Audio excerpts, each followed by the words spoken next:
Welcome back to Track Talk, brought to you by McCarthy Chevrolet. I'm Kirk Elliott. Scott Traylor joining us from Texas, where the Lucas Oil ASCS Sprint Car Dirt Series in action this weekend. Scott, you and I were out at Valley Speedway last Saturday night. What an impressive opening night. A huge crowd. I don't think I've seen a bigger crowd for a weekly show, and the track was just in ideal condition. Great racing. It really was. It really was, Kirk. And, you know, we talked a little bit about it on last week's show, that I think that's what the late models are going to do for Valley Speedway. You know, we were talking about the history of Kansas City and motorsports in that area and how late models ran at Lakeside and Riverside and, you know, when I-70 was dirt and even when it was pavement, but we're talking about dirt cars obviously here, that there's always been a huge contingency of dirt late model fans in our area. And I think ULMA going to Valley Speedway quite a few times this year, I think when that happens, you're going to see some of those people, as I said last week, they're going to defect from Lakeside. People that are normally going there week in and week out, I think some of those people are going to take their dollars and go over to Valley Speedway and watch the late models. So I think that the crowd, the size of the crowd, I think that has a direct reflection of the ULMA late models that were there last week. That's right, and man, there were some close finishes. Side-by-side photo finish in the street stock feature as Jerry Schmidt beat Spencer Stevens. Scotty Martin outran young Trevor Hunt, who we've had on the show here this morning in the B-Mod class, but Trevor Hunt's going to win a lot of races. And in the A-Mod division, Dean Willey winning over a star-studded field of drivers, including Ron Keith, Terry Schultz, Tim Carrick, Zachary Sanders, all in the top 5. But in the ULMA division, Scott, as you talked about, a side-by-side finish as Chris Hawkins, leading all of the way, holds off Jason Bodenhammer. He's joining us right now. Chris, congratulations, man. What a way to top out a great night. That was a good night for sure. Okay, you got started with the lead. You had it all the way, and Bodenhammer started way back in 11th spot. When did you see him coming, and when did you see you had a battle on your hands? Well, actually, probably the last 5 feet. I had heard somebody back there. I could hear the motor, and I really thought until the last caution that it was probably Brett Wood. You know, he's a pretty hard charger. Kevin Coyne I knew was going to be a hard charger starting there on the inside, but I really, the one that I felt I would have to battle the most is Brett Wood. He's, you know, high side hustler. He'll get up there and get on the wheel and do everything he's got to do to try to win the race. And when we came around for that caution, he was sitting on the racetrack with a broken race car. I thought, well, I think we're going to be okay. I think everything's going to work out for this one. And I was quite surprised when we come around for that checkered flag. And I heard it at the last minute, and I looked over as we were taking the checkered flag, and I could see his nose piece. So he was on me. He was really on me. My crew had gave me a little indication on that last caution. They were standing up on the top of the pit side grandstands, and I'd seen a sign on my crew I'd never seen before. You know, normally when we come around where we were leading, they give me the thumbs up, you know, everything's fine.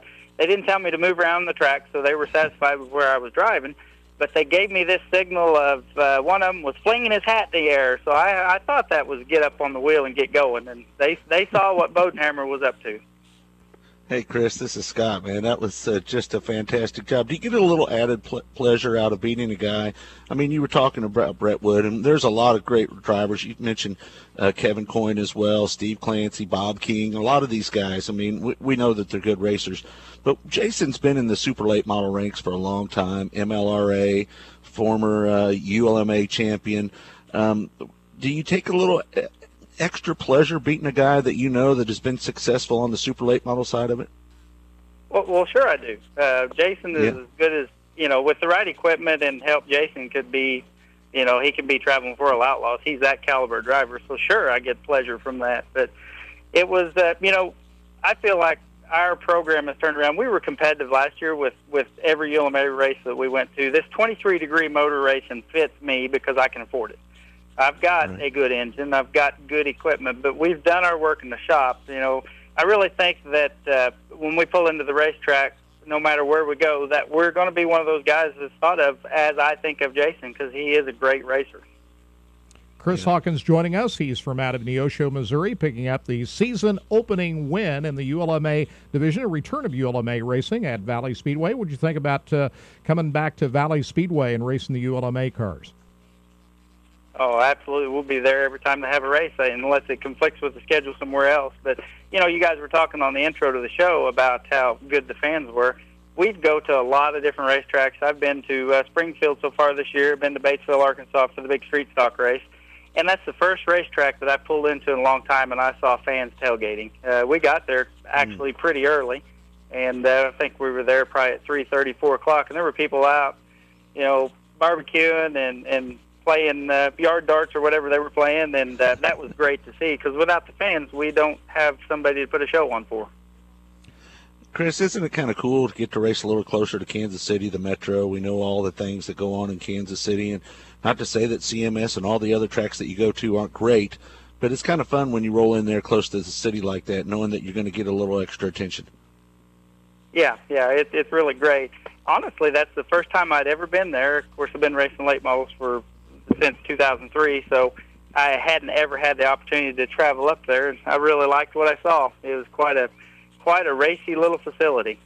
I assume you raced at CMS last year and a number of other different racetracks out of Neosho, Missouri. Had you thought about racing over at Callaway Raceway, because they've been racing over there on Friday nights? I know the ULMA most of the time is going to be on Friday nights at Valley Speedway. Callaway is quite a trip for me. It's probably 4 hours over there. There's no real good way to get there. Yeah, it is quite a ways. We actually run at Wheatland on a weekly basis for all the point shows there, and then there's a lot of the Friday nights that coincide with one of their races, and it'll make it easy. We can come race on Friday night at Green Valley, stay, and then come back to Lucas for a Saturday night racing. We've got to really watch our budget because fuel prices are so expensive right now. Oh, it is. And of course, tonight it's really unbelievable. Yeah, that's right. Tonight you're going to be at season opening night down at Lucas Oil Speedway, running with the MLRA division down there. It's going to be a big night of racing down there tonight at Wheeling. Yeah, really excited about that. They've stepped up, and it's kind of a ULMA challenge MLRA, which there's a lot of difference between the two cars and so on, but they've made where there's some provisionals available, and it's going to be a full points-paying show. I don't know exactly how that works out, but anybody that's chasing the ULMA points is going to be an important show to be at. We're actually taking two cars. We're taking our late model and taking our street stock or factory stock car also. Do they give concessions to ULMA? Is it a weight break, or is there anything, or is it pretty heads up? What's the difference between what they do for the ULMA cars versus MLRA? As far as I understand, and I guess they'll straighten all this out when we get there, I believe we have to run our car as it is a ULMA car. We have to run our added weight or whatever. We can run light if we've got the all-steel engine. If we've got aluminum heads or dry sump, we have to run heavy. So I'm pretty sure in order to be legal for this race, we have to run our car as our sanctioning body mandates. So it's going to be a little bit of a disadvantage, but if the racetrack doesn't have a lot of moisture, maybe they'll even it up for us. Yeah. Yeah, a lot of times horsepower doesn't come into play when it's all slicked off like that. Kirk and I were down there for the open house that they had press conference, and we were really pleasantly surprised when we rolled in down there that Forrest Lucas himself took the time to come to Wheatland, Missouri for that press conference. I don't know if you were down there, but just talk about Lucas Oil Speedway, Forrest Lucas, what he's done for that area down there. That's your weekly track. You got to be proud to say that you race at that racetrack. Just kind of give us a little take on what Lucas Oil Speedway down in Wheatland, Missouri means to you and ULMA. Lucas Oil Speedway is an amazing facility. Anybody that's ever seen it or is familiar with dirt track racing, it's just a wow factor. The first time I pulled in about 5 years ago there, I called my wife and son and said I must have made a wrong turn because I ended up in Daytona because it's that nice. It's unbelievable how nice the facility is. It's catered to the fans as well as the racers. We've got nice concrete pit stalls and asphalt to drive on to get to the racetrack. It just doesn't get any better than that, and it's so pleasurable for my family to go to or my sponsors. Mm-hmm. It's just that step above what we're all used to. And they really do Chris, a bang-up job. Let me ask you something. You mentioned your sponsors and how much they enjoy it. When you go in and you try to sell your sponsorship, you got a beautiful car, man, the wrap and everything. It's one of the nicest-looking cars that was out there last week. But when you go into a sponsorship deal and you're trying to sell somebody on it, do you feel that there's more opportunity to get sponsorships because you tell them that you're running at Lucas Oil Speedway, one of the nicest, not one of the nicest, but the nicest dirt track in the country? Does it help you a little bit? Well, I would say it probably does. My primary sponsor, Odell Trucking, they were very familiar with Lucas Oil Speedway. He had actually competed there just a little bit and was very familiar with it as compared to other dirt tracks he'd been to. So, sure, I'm sure that has a lot to do with their involvement in my team, is the fact that we race there. Chris, the ULMA has been in existence for a number of years now. What is the best thing about the ULMA for you as a racer, and what are some of the things you'd like to change? Well, the best thing I really feel like is their 23-degree motor, and the fact that there's a lot of guys that are able to race what they've already got. You know, there's a weight penalty involved if you've got aluminum heads. Their primary engine is an all-cast iron engine, but you can run aluminum heads. You're just penalized a little bit with weight, and you can run dry sump, and you're penalized a little bit with weight. We run the same tires as the other series, so you can go back and forth, and that's a positive. If I had anything negative to say, it's just the fact that they're from track to track, things change a little bit, and not necessarily on the rules. The rules are the rules. The ULMA sets those, but that the way they run the races, some tracks do passing points, some tracks do heads up, some tracks pay less, some tracks pay more, and I'd really like to see more consistency. I'd really like for a ULMA sanctioned race to be ran one certain way, whether it's all by passing points or all by heads up starts, or just some kind of consistency. It would make it seem more professional than it is. I'm not saying that it's not. It's just they've got a good thing going. But as like anything else, it's ran by racers, so it's like trial and error. We have to figure out how things go as they work. I think we're all wired the same way. I think everybody would like to see the same format no matter what you race from track to track, and I'd have to agree with you with that. I did not realize that happened, but still, as you say, it's going through growing pains right now. Not too painful, though. I mean, I've had my say about ULMA, but I will tell you, I think it's a great series, and I take a little flack because I didn't call them super late models one time or tried to compare them to super late models. But I didn't mean in disrespect with that. You've been racing late models since 2003. Compare the two, a super to a ULMA car, and break it down like for dollars to run one versus the other. Well, there's absolutely no comparison. We operate our budget for our entire race season, tires, cars, engines, the whole 9 yards, for what 2 of Terry Phillips' engines cost. And I race my stuff just as hard as Terry does. And if you factor out how much he wins versus what we win, I bet you we come out about the same at the end of the year. And this is affordable for the average racer. Yeah, and travel is such a big deal, too. We already touched on that just a little bit. And the fact that you're not that far from Wheatland, I mean, that's the biggest expense, is it not? Oh, yeah, that's a significant expense. That's where Odell Trucking really steps up and helps us the most. You commented on how good our car looks. I can give Dustin Mooneyham all the credit for that over at Supermoon Graphics. I give him free reign with it. They've taken care of the graphics and so on my car for a good many years, so I don't put any input. I just tell him where I need these sponsors, and he does it. So he did a phenomenal job this year. And we had a pretty radical change because I've always ran a white car with blue and orange and that kind of graphics. And my sponsor really, really likes black. So everything, he's all about black. Everything he owns is black. And his idea of a graphics package is white numbers and no other colors. So he allowed me to let Dustin have a little free reign this year, and I think he did a superb job. All right. Well, Chris. You know what? It sounds like he's my kind of guy because that's everything I own is black. So the trailer, the man Chris, in black. That's right. Yeah, no doubt. Chris, listen, man. When you were talking about the difference, I want to step back to that one. What if for a race-ready ULMA car versus a race-ready, just call it an open super late model? How much difference is there when it comes down to just one ready, no spares, no nothing, just one car versus the other? What's the difference in price? Well, I would say, the average good rolling new car with good shocks and so on, you're going to have $14,000 to $15,000 in it. And we basically have the same motor as a very good A-mod. And you're in the 15,000 range with that. So I'd say you're talking, for top-of-the-line equipment, compared to what I got, compared to what Jason races, Ryan Long, any of the ULMA standouts, $30,000 deal. The super late model guys, they got 40,000 plus engines, let alone, just in the motor.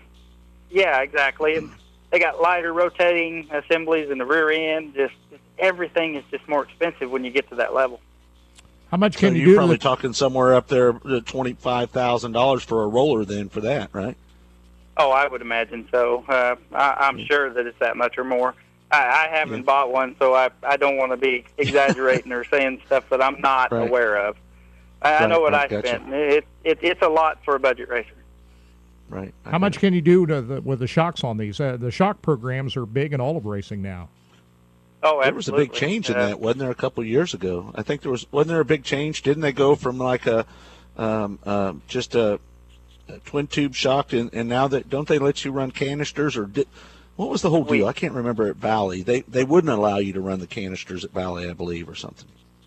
With ULMA, you still cannot run canisters. You can run gas charge shocks but they cannot have a remote canister, and that's a cost cutting thing. I don't disagree with it.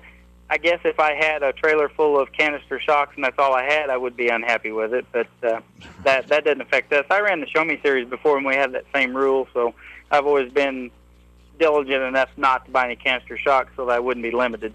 Yeah, everybody's pretty much in line with that, isn't it? It does save quite a bit on these shocks, does it not? Oh, yeah, it definitely brings the cost way down on a shock, and there's a slight advantage to it, but there's a lot of great racers that don't run canisters that, get around not having them. Yeah. Do you build your own shocks, Chris? I don't. I actually have Rod Stovall. Jesse Stovall's dad builds my shocks. Oh, yeah. My shocks. Yeah. JSR suspension. He does a good job with those. Yeah, big win for him here just recently, too. So. Well, Chris, congratulations on the big win on Saturday night, and good luck to you tonight down at Wheatland. Look forward to seeing you again out here to Grain Valley and at Lucas Oil Speedway, and we appreciate you coming on this morning. All right. Well, I appreciate you guys having me. Hey, you bet. There he is. Yes. Chris Good luck Hawkins from Neosho, Missouri, ULMA driver. I thought he did just an outstanding job driving that car, Scott, out there. The way he hang on to the outside there when Jason Bodenhammer was coming up on him in a hurry. Yeah, well, he's up for the challenge of Jason Bodenhammer, and that's a new car Jason's driving, so we'll see how that goes. But he made his way up, like you said, Kirk, I think he started 12th to finish second. But Chris rose to the occasion, didn't cave into any pressure, and I will tell you, not only was I impressed the way he handled that car last week at Valley, but pretty impressed the way he handled that interview as well. It's a well-spoken guy, and looks like he's going to represent his sponsors really well. I was really impressed with the field in that A-Mod class, Scott. I know Dean Willey came up with the win, but, boy, he had to beat some good guys to do it. The quality of the competition that we saw out there on opening nights, more so than any opening night we've seen at Valley Speedway. Do you think Central Missouri Speedway's closing down has had some kind of an impact? A lot of those guys we used to see at Warrensburg now coming up to Valley Speedway. No question. I think this is going to be a big break for Valley Speedway. I think it's going to be a breakout year for the racetrack itself. You look at that opening crowd they had when I rolled in there, and I rolled in there a little bit late last week. Cars were parked almost out to the main entrance. I was pleasantly surprised, and I think a lot of that has to do with CMS closing. For some of the people that are down around the Warrensburg area that want to go to a weekly track, it's really not that far of a drive for people to go, and it's an easy access on and off the highway. I think you're going to see a lot of the guys that you're used to seeing over there at CMS run at Valley.